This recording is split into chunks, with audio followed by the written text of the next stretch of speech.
नमस्कार। आज हम केदारनाथ की यात्रा पर निकल रहे हैं, लेकिन ये यात्रा थोड़ी अलग होगी। हम सब केदारनाथ को भगवान शिव के एक महत्वपूर्ण ज्योतिर्लिंग और पावन तीर्थ स्थल के रूप में तो जानते ही हैं। जी बिल्कुल। पर आज हम मुख्य मंदिर की भव्यता से थोड़ा परे हटकर उन कहानियों, प्राचीन प्रथाओं और रहस्यों की परतें खोलने की कोशिश करेंगे जो अक्सर अनदेखी रह जाती हैं। सही कहा। ये स्थान सिर्फ शिव का निवास ही नहीं, बल्कि हिमालय की गोद में समाये अनगिनत किस्सों और सदियों पुरानी परंपराओं का एक संगम भी है। आपने बिल्कुल सही कहा। और हमारी आज की चर्चा का आधार है केदारनाथ के रहस्य, भीमशिला, घंटी और प्राचीन प्रथाएं शीर्षक वाले लेख से मिली जानकारी। अच्छा। हमारा इरादा सिर्फ मंदिर के इतिहास या महत्व को दोहराना नहीं है, बल्कि उन कम ज्ञात पहलुओं पर रोशनी डालना है जो केदारनाथ के अनुभव को और भी गहरा बनाते हैं। हम बात करेंगे कुछ ऐसी पूजा पद्धतियों की जो आम नहीं थी, एक रहस्यमयी घंटी की कहानी की और भीमशिला जैसी अद्भुत चट्टान के महत्व की। अच्छा। हम समझने की कोशिश करेंगे कि कैसे यहाँ प्रकृति, आस्था और मानवीय साहस एक साथ गुथे हुए हैं। तो चलिए इस सफर की शुरुआत करते हैं एक ऐसी प्रथा से जिसके बारे में शायद कम ही लोग जानते होंगे। छिपी हुई तपस्या और पहाड़ी पूजा। हाँ। लेख बताता है कि पूजा अर्चना केवल मुख्य मंदिर परिसर तक ही सीमित नहीं थी, बल्कि मंदिर से दूर पहाड़ियों पर और खास प्राकृतिक शिलाओं पर भी पूजा करने की एक परंपरा मौजूद थी। हाँ, और इसमें दिलचस्प बात यह है कि ये कोई सार्वजनिक प्रथा नहीं थी। ये जानकारी केवल कुछ चुनिंदा, गहरे समर्पित भक्तों और स्थानीय मार्गदर्शकों या पुरोहितों तक ही सीमित थी। अच्छा। मतलब आम लोगों को नहीं पता था। ज्यादातर को नहीं। ये वही जानते थे जो इन गुप्त पवित्र स्थलों के राजदार थे। लेख के अनुसार इन जगहों पर भक्त बहुत सादगी से प्रकृति से मिली चीजें ही चढ़ाते थे, जैसे दूध, गुड़ और सफेद फूल। ये महज एक रस्म अदायगी नहीं लगती, बल्कि प्रकृति के प्रति एक गहरे सम्मान और भक्ति के अटूट जुड़ाव का प्रतीक है। ऐसा लगता है मानो वे प्रकृति के हर कण में, हर पत्थर में ईश्वर का अंश महसूस करते थे। प्रकृति और भक्ति का ये सीधा सरल संबंध वाकई बहुत गहरा है। ये सोचना भी अद्भुत है कि भीड़ भाड़ से दूर एकांत पहाड़ियों में कैसी साधना होती होगी। बिल्कुल। अच्छा, इसी कड़ी में एक और रहस्यमयी बात का जिक्र है, हिमबंधित घंटी। लेख में एक प्राचीन घंटी के बारे में बताया गया है। क्या खास था इस घंटी में? इस घंटी की कहानी भी बड़ी अनोखी है। बताया जाता है कि इसे हर साल भारी बर्फबारी शुरू होने से ठीक पहले किसी गुप्त गुफा या खास सुरक्षित जगह पर रख दिया जाता था। सुरक्षित रखने के लिए। हाँ, लेकिन बात सिर्फ इसे सुरक्षित रखने की नहीं थी। इससे जुड़ी मान्यता इसे और भी रहस्यमयी बना देती है। क्या मान्यता थी? मान्यता ये थी कि इस घंटी की ध्वनि, इसकी गूंज वो हर किसी को सुनाई नहीं देती थी। अच्छा। कहा जाता था कि केवल वही भक्त इसकी आवाज सुन सकते थे जो पूरी तरह से सच्चे मन से गहरे ध्यान में डूबे होते थे। ओह। वो एक तरह से ये भक्तों की आस्था की गहराई, उनकी भक्ति की सच्चाई और उनके धैर्य की एक कठिन परीक्षा थी। जरा सोचिए, उस शांत बर्फीले माहौल में, कड़ाके की ठंड में एक अनदेखी अंसुरी घंटी की आवाज पर ध्यान केंद्रित करने की कोशिश करना, यह अपने आप में कितनी गहन आध्यात्मिक साधना रही होगी। सही बात है। ये सिर्फ सुनने की बात नहीं, बल्कि महसूस करने की, जुड़ने की बात रही होगी। सच में ये भक्ति की एक बहुत ही अलग कसौटी लगती है। विश्वास और धैर्य की परीक्षा। ये बाहरी आडंबर से परे आंतरिक जुड़ाव पर जोर देती है। बिल्कुल। अच्छा, इसी तरह की एकाग्रता और प्रकृति से जुड़ाव का एक और उदाहरण मिलता है रात्रि यात्राओं और प्रकृति पूजा के वर्णन में। लेख बताता है कि कभी-कभी कुछ खास भक्तों को रात के समय विशेष पहाड़ी रास्तों पर ले जाया जाता था। ये क्यों किया जाता था? इन रात्रि यात्राओं का उद्देश्य भी बहुत खास और आध्यात्मिक था। उन्हें उन प्राकृतिक रूप से बने शिवलिंगों या ऐसी चट्टानों के दर्शन कराए जाते थे जिनका आकार ज्योतिर्लिंग कैसा प्रतीत होता था। रात के समय। हाँ, रात के अंधेरे में। कल्पना कीजिए, तारों की छांव में पहाड़ों के बीच प्रकृति द्वारा गढ़ी गई आकृतियों में ईश्वर का रूप देखना। यकीनन ये एक अविस्मरणीय और रोंगटे खड़े कर देने वाला अनुभव रखा होगा। और लेख में ये भी बताया गया है कि इन यात्राओं के दौरान भक्त सिर्फ दर्शन ही नहीं करते थे, बल्कि कुछ और भी करते थे। हाँ, जानकारी के अनुसार भक्त इन यात्राओं के दौरान छोटे छोटे दीपक जलाते थे, जिससे अंधेरे में एक पवित्र माहौल बनता होगा। साथ ही वे नदियों और पहाड़ों को भी सम्मानपूर्वक भेंट चढ़ाते थे, जैसे नदी की धारा में दूध अर्पित करना या खास पत्थरों को फूलों से सजाना। अच्छा। ये सब इस गहरे विश्वास को और पुख्ता करता है कि केदारनाथ की दिव्यता, उसकी शक्ति सिर्फ मंदिर की चार दीवारी में कैद नहीं है, बल्कि आसपास की पूरी प्रकृति में, हर चट्टान में, हर बहती धारा में, हर पहाड़ की चोटी में व्याप्त है। सही कहा। ये प्रकृति को ही ईश्वर का रूप मानकर पूजने का एक बहुत सुंदर और प्रत्यक्ष उदाहरण है। ये बहुत महत्वपूर्ण बात है। अक्सर हम तीर्थ यात्राओं को मंदिर केंद्रित मान लेते हैं, लेकिन ये वर्णन हमें याद दिलाता है कि सनातन परंपरा में प्रकृति पूजा का कितना गहरा स्थान रहा है, खासकर हिमालय जैसे क्षेत्रों में। बिल्कुल। अब एक ऐसे विषय पर आते हैं जिसने हाल के वर्षों में, खासकर 2013 की आपदा के बाद बहुत ध्यान खींचा है, भीमशिला। लेख में इसका जिक्र कैसे किया गया है? लेख बताता है कि केदारनाथ मंदिर के पीछे ऊंची घाटियों में एक बहुत बड़ी विशालकाय चट्टान स्थित है, जिसे स्थानीय लोग सदियों से भीमशिला के नाम से जानते हैं। हाँ, भीमशिला। इसके नाम के पीछे महाभारत से जुड़ी एक लोकप्रिय लोक कथा है। हाँ, मैंने भी सुना है। माना जाता है कि पांडवों में सबसे बलशाली भीम ने अपनी गदा के प्रहार से या अपनी शक्ति से इस विशाल शिला को यहाँ स्थापित किया था, या शायद इसे इस तरह टिका दिया था कि अपनी जगह से हिले नहीं। बिल्कुल, कथा यही कहती है। और इसी वजह से ये शिला प्राचीन काल से ही शक्ति, स्थिरता और एक तरह से सुरक्षा के प्रतीक के रूप में देखी जाती रही है। लेकिन जो बात इसे हाल के समय में अविश्वसनीय रूप से प्रासंगिक बनाती है, वो 2013 में घटी घटना है। वो विनाशकारी बाढ़, उस दौरान इस शिला की क्या भूमिका रही? ये सचमुच हैरान करने वाला था। लेख के अनुसार जब 2013 में मंदाकिनी नदी और ऊपर से ग्लेशियर पिघलने के कारण प्रलयंकारी बाढ़ आई, तो पानी का भयंकर वेग और उसके साथ बहकर आ रहे बड़े-बड़े पत्थर सीधा मंदिर की ओर बढ़ रहे थे। ओह! लेकिन मंदिर के ठीक पीछे स्थित इस भीमशिला ने चमत्कारिक रूप से उस प्रचंड धारा को 2 हिस्सों में विभाजित कर दिया। सच में? हाँ, पानी शिला से टकराकर किनारों से बह गया, जिससे मंदिर की मुख्य संरचना सीधे और विनाशकारी प्रभाव से बच गई। ये तो वाकई अविश्वसनीय है। एक प्राचीन लोक कथा का प्रतीक आधुनिक समय में एक वास्तविक रक्षक बन गया। हाँ, ये प्रकृति की अपनी लीला ही कह सकते हैं।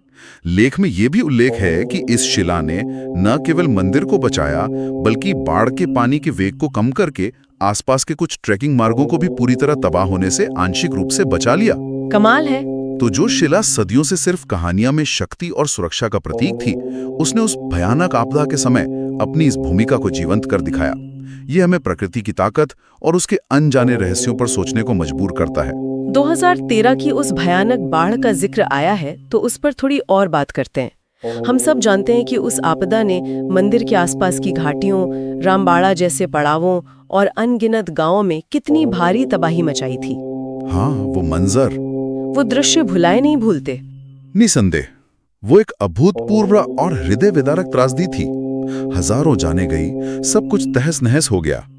लेकिन इस विनाश के बीच लेख एक और दिलचस्प पहलू की ओर इशारा करता है, जो स्थानीय लोगों के अनुभवों और मान्यताओं से जुड़ा है। क्या?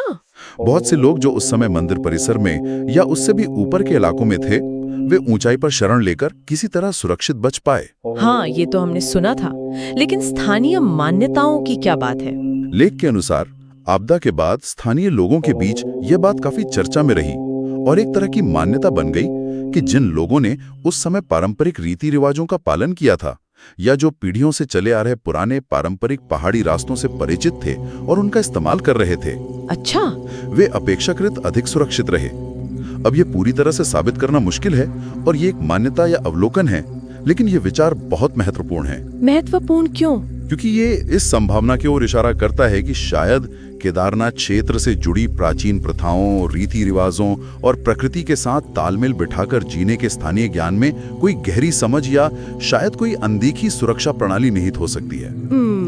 हो सकता है उन पुराने रास्तों को बनाते समय या उन रिवाजों को स्थापित करते समय प्रकृति के व्यवहार की ऐसी समझ शामिल हो जिसे हम आज नजरअंदाज कर देते हैं। ये वाकई एक विचार करने वाली बात है। क्या ऐसा हो सकता है कि पीढ़ियों के अनुभव से जन्मा पारंपरिक ज्ञान आधुनिक इंफ्रास्ट्रक्चर या तौर तरीकों से ज्यादा लचीला और सुरक्षित साबित हुआ हो? संभव है। ये प्रकृति के सम्मान और उसके साथ संतुलन बनाकर जीने के महत्व को रेखांकित करता है। संभव है। ये हमें याद दिलाता है कि पारंपरिक ज्ञान को केवल अंधविश्वास कहकर खारिज कर देना शायद सही नहीं, उसमें अक्सर अनुभवों का निचोड़ छिपा होता है। सही बात है। अब अगर हम केदारनाथ के महत्व को और गहराई से देखें तो ये केवल लोक कथाओं, हाल की घटनाओं या प्रकृति के चमत्कारों तक ही सीमित नहीं है।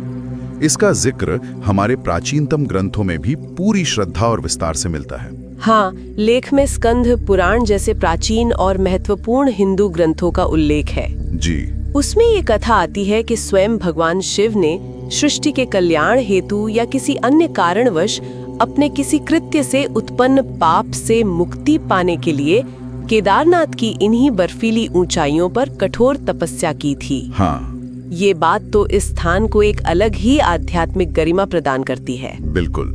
ये दर्शाता है कि केदारनाथ केवल वरदान मांगने या पूजा अर्चना करने का ही स्थान नहीं है, बल्कि ये आत्मशुद्धि, गहन तपस्या और शायद भक्तों के लिए उनके अपने धैर्य, उनके साहस और उनकी सच्ची अडिग भक्ति की परीक्षा का भी केंद्र है। यहाँ का अत्यंत कठिन मौसम, दुर्गम और खतरनाक रास्ते, ये सब शायद उस आध्यात्मिक यात्रा का ही एक अभिन्न हिस्सा है जो भक्त को शारीरिक और मानसिक रूप से परखते हैं। और पांडवों की कथा तो केदारनाथ से अभिन्न रूप से जुड़ी हुई है। जी हाँ। माना जाता है कि महाभारत युद्ध में हुए रक्तपात और गोत्र हत्या के पाप से मुक्ति पाने के लिए पांडव भगवान शिव के दर्शन करने केदारनाथ आए थे। शिव उनसे रुष्ट थे और आसानी से दर्शन नहीं देना चाहते थे, जिसके कारण पांडवों को यहाँ घोर तपस्या करनी पड़ी। हाँ, और इसी कथा के अंत में भगवान शिव बैल के रूप में प्रकट होते हैं और भीम द्वारा पकड़े जाने पर उनका पृष्ठभाग केदारनाथ में लिंग रूप में स्थापित हो जाता है। अच्छा। ये कथा भी इस स्थान के महत्व, तपस्या और खोज से जुड़ती है।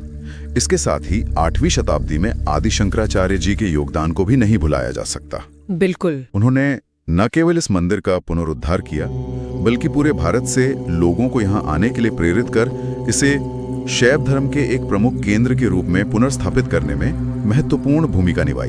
तो ये सारी कड़ियाँ, पौराणिक कथाएं, ऐतिहासिक संदर्भ, प्रकृति के रहस्य, हाल की घटनाएं और स्थानीय मान्यताएं मिलकर केदारनाथ की एक ऐसी बहुआयामी तस्वीर बनाती हैं जो किसी एक परिभाषा में नहीं समा सकती। निश्चित रूप से ये सब मिलकर केदारनाथ को सिर्फ एक तीर्थ स्थल से कहीं ज्यादा इतिहास, मिथक, प्रकृति की विराटता, गहरी आध्यात्मिकता और मानवीय अनुभव, चाहे वो भक्ति हो, साहस हो या पीड़ा का, एक जटिल और अनूठा संगम बनाते हैं। तो आज की इस पूरी चर्चा से जो मुख्य बातें निकलकर सामने आ रही हैं, अगर उन्हें समेटे तो हम कह सकते हैं कि केदारनाथ केवल दर्शन और पूजा अर्चना का स्थान भर नहीं है। नहीं, बिल्कुल नहीं। ये प्रकृति की अद्भुत, विस्मयकारी और कभी-कभी भयावह लगने वाली भव्यता, गहरी और अटूट श्रद्धा, मुश्किलों से न हारने वाले मानवीय साहस और कई अनसुलझे रहस्यों का एक अनूठा मिश्रण है। हाँ, और वे पहलू जिन पर हमने आज बात की, जैसे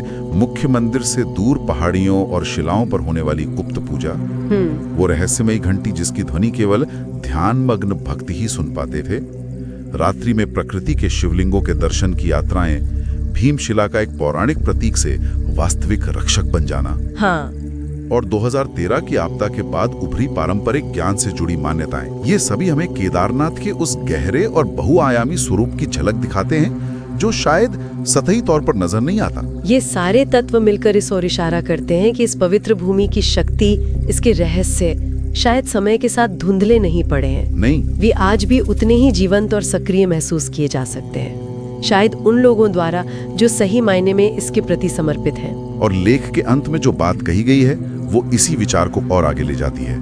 वो ये संकेत देती है कि शायद इस स्थान का असली मर्म, इसकी गहराई को समझना, इसका वास्तविक अनुभव प्राप्त करना केवल उन्हीं लोगों के लिए संभव है जिनमें सच्ची निष्कपट भक्ति हो, अटूट और संदेह रहित विश्वास हो, और हिमालय के पहाड़ों जैसी दृढ़ता और असीम धैर्य हो। ये वाकई एक बहुत गहरा और सोचने लायक विचार है।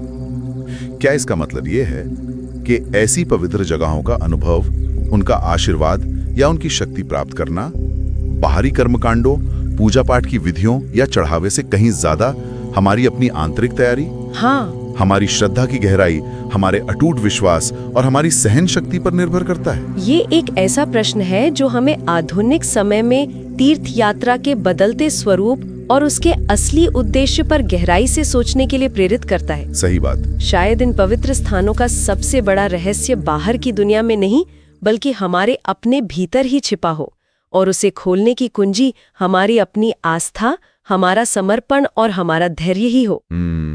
शायद सच्ची यात्रा बाहर के रास्ते तय करने से ज्यादा भीतर की यात्रा है। ये एक ऐसा विचार है जिसे श्रोता अपने साथ ले जा सकते हैं और मनन कर सकते हैं।